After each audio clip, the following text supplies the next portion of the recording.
There. Well, with me here in the studio is Israeli Robi Damelin and Palestinian bassam Aramin, both with the Parents Circle Family Forum, which campaigns for peace. At a grassroots level, there are reconciliation efforts going on, there are peace efforts going on, but we do have this story today about Yasser Arafat, and I'd just like to get your reaction first to what you think, Robi, and how you think perhaps this might change the dynamic at all in the Middle East at the moment.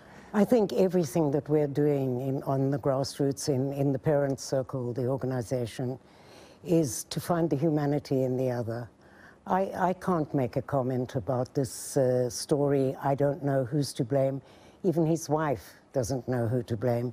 And I think that it's time for us to find each other on another level and not to constantly accuse. What do you think, though, Bassam? I mean, we've already heard from our correspondent in Ramallah that this is the only thing people are talking about today, and there is a huge amount of anger at these allegations now, or this possible evidence that Yasser Arafat Yeah, was absolutely. poisoned. He's the historical leader for the Palestinian people. And I think we need to find the responsible, and he get to be punished, absolutely.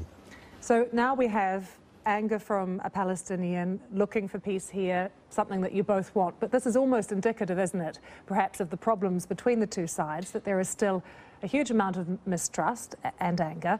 Can I ask you how you even begin to reach out and to sort of start efforts of reconciliation when there are still such big barriers between Israelis and Palestinians? I think that the first step for me, in fact, was immediately after David was killed, my son.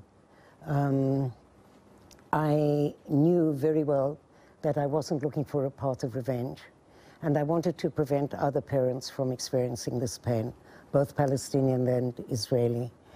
And I went to a seminar where I met Palestinian mothers, and I recognized the sharing of the same pain.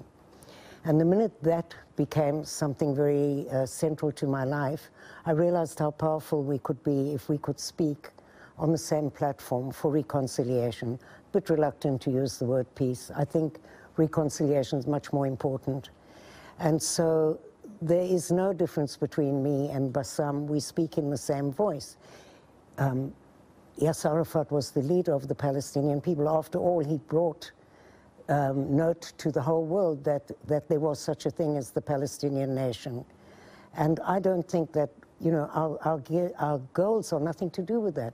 What we are looking for is, in this latest peace initiative, is to create a situation where they will understand that without a reconciliation framework within this political agreement, it's just another ceasefire until the next time.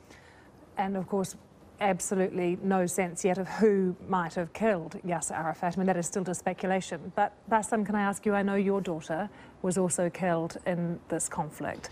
How frustrating is it for you at the moment that we have a peace process? John Kerry has been in the region, and it does appear that absolutely no progress is being made at all. You know, it's one of our big condolences is to have peace after the highest price that we paid. My daughter was 10 years old when she got killed by an Israeli border police in front of her school. Personally, I spent 7 years in the Israeli jails when I was 17 years old. There is nothing for revenge. We will continue for this circle forever. And this is not the solution, this is not the answer. The answer is to get to know each other. The Palestinians must be free without occupation, and the Israelis must feel safe and in their occupation. This is the only way that we can share this land together as two nations, two peoples.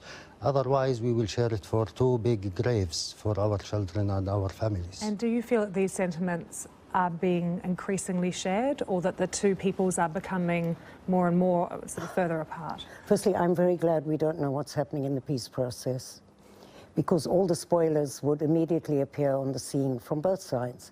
And so the more quiet and confidential the whole, yes, I think it's very important.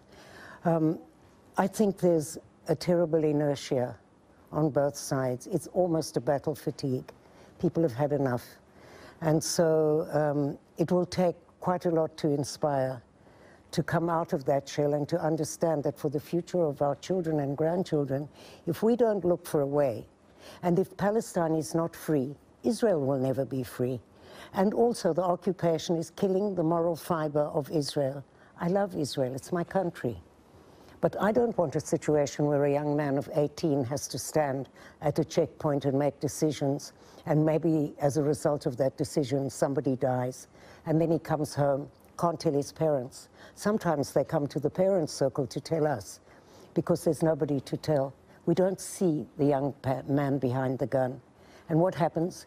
He takes his father's car and he gets drunk, and he has an accident, and more people are killed on the roads in Israel than in the conflict. There's more domestic violence, more violence in the schools. You cannot occupy a country and expect that it will not affect the moral fiber of your country. Robi and Bassam, I'm afraid we have to leave it there, but thank you very much for joining us to share your thoughts with us. Thank you. Well, now time to bring you right up to date with what's been happening in the world of sport. We can take you